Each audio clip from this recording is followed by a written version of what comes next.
That may be the beginning of the tradition that Simon is now recreating.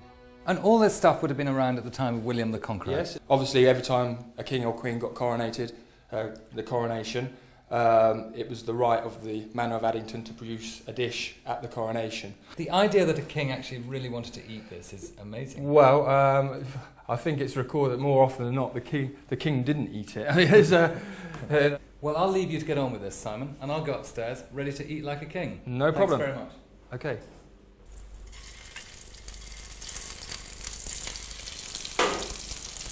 Food formed a central role in the rituals of court. Invitations to the monarch's great banquets were a sign of one's standing within the British aristocracy.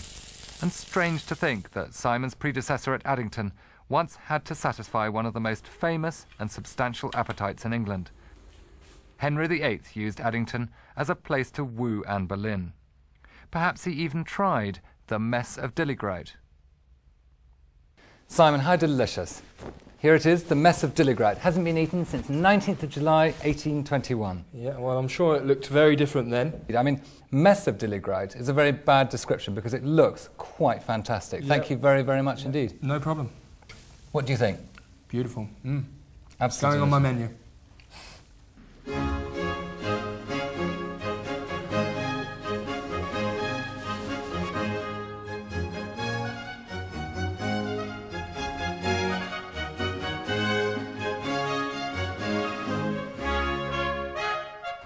Crawling around a field in Hampshire when you're able-bodied is difficult enough.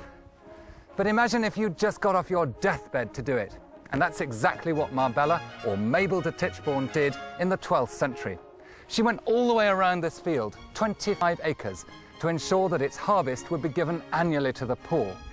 The field is still called the Crawls, and the tradition goes on to this day.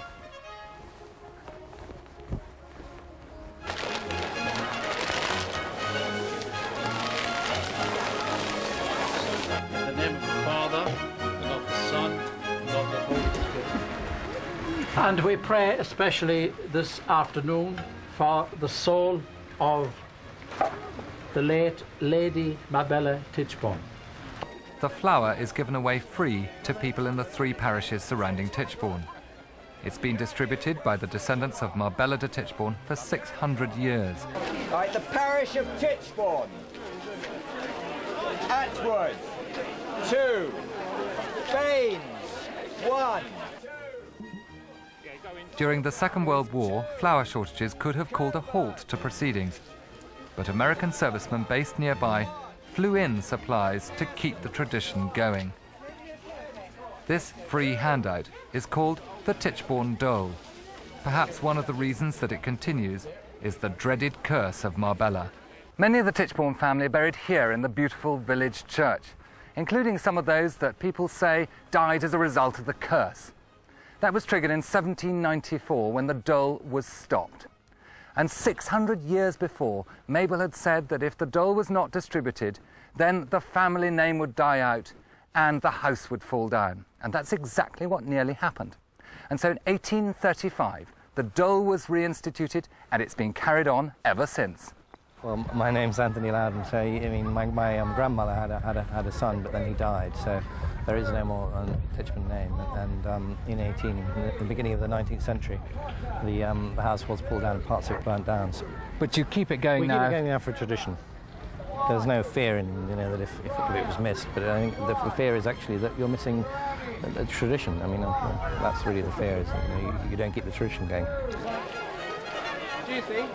So the first issue of the dole in the new millennium is completed, and the village of Tichborne can sleep soundly. Marbella's ghost has been appeased for another year.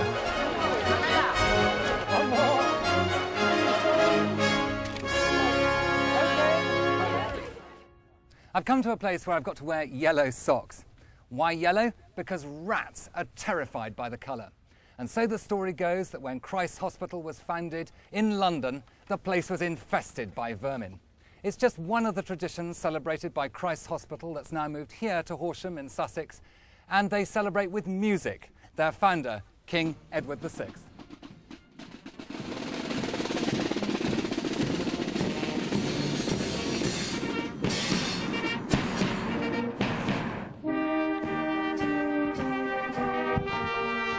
450 years ago, Edward VI asked the merchants of London to help him establish a school for poor and gifted children. That was Christ's Hospital. Today, lands bequeathed to the school are some of the richest in England, and that wealth has enabled the school to offer generous scholarships. Pupils come from all backgrounds, and they keep the memory of those original benefactors alive by the colourful ritual of everyday life at Christ's Hospital, where even a humble school lunch is an occasion for grand tradition. Do you do that marching every single day? Yeah, we do it every single day, and even on Sundays we have rehearsal, so it's never a break. Tell me what's special about your uniform and all the different parts you wear. Well, originally it hasn't changed since the school was founded. So we've got the original housing coat, and the housing coat actually says a lot about the pupil, because if you're just a standard pupil, you'd have small buttons. Because I'm a monitor, These different buttons. I've got this big button to show I'm a monitor, and these buttons show that I'm band captain. But you've got hundreds of buttons. I know, it's because I'm band captain, so I stand out from everyone else. And a velvet cuff. Yeah, the velvet cuff shows I'm a monitor, and the first button undone shows that I've been awarded for academic merit. Oh my goodness, you're frightfully clever. No, not really. I think Edward VI he's very much part of our foundation. The fact that there's a statue of him in the quad, and the fact that we're having to sort of continually do these traditions, shows that he's sort of forever remembered within our heritage. And also the fact the whole ethos of King Edward was to help others. I think that ethos still remains in Christ's Hospital today.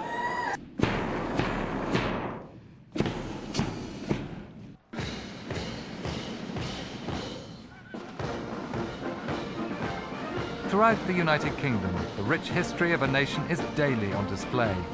It's not just the great formal events like Trooping the Colour that have hidden stories to tell.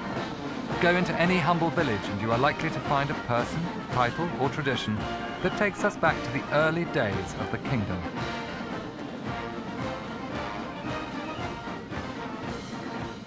And that's just a taste of the places we're going to visit and the people we're going to see in this series. You see, it's the first time that we've been granted such unprecedented access behind all the great traditions of royal Britain. It's a story that's absolutely fascinated the world for centuries.